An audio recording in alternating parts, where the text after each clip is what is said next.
lalo nagpapatino sa mga anak.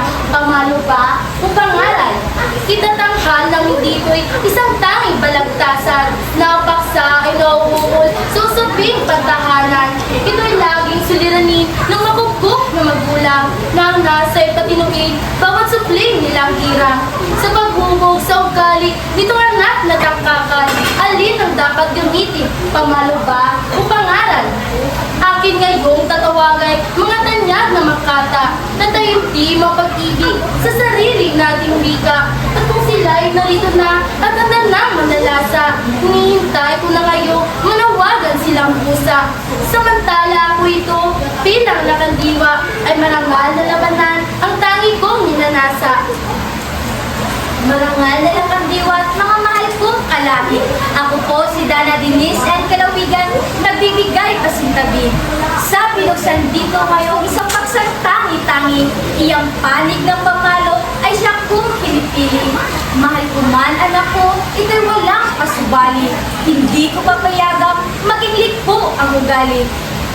Kaya't ako'y naririto na ang bao'y minusdili. Sa tanghalay papaninikin, sa kalipot maaari. Ang makatang tagadwali, yung mga yo'y nanawagan. Bilang unang pagunita, dito'y aking papayuhan. Kung ang baon mong tula at inako'y kunti lamang, umurong na pagkat ito'y laban ng kahiyaan.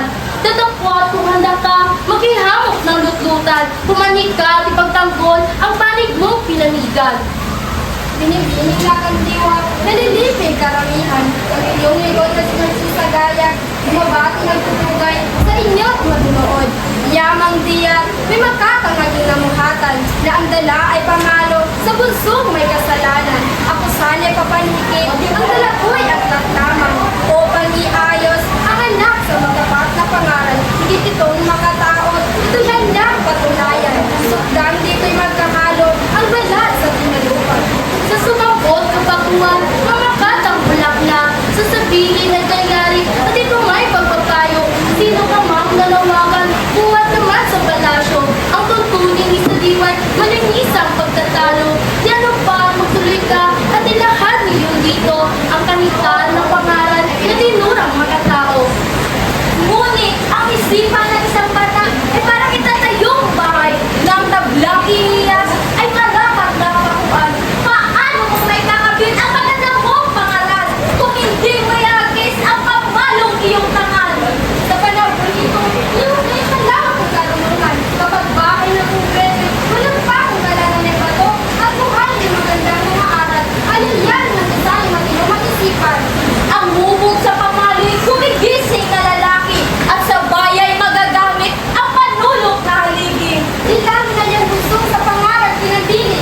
Natatakot na talino, lumilitaw na bayani. Katapuan, alam mo ba? Katutukot na balagtas ang lumaki sa pangaral. Minsay mga tamad. Di lalo na niyang batang sinalagi mo sa hampas. Karaniwan ay tulala.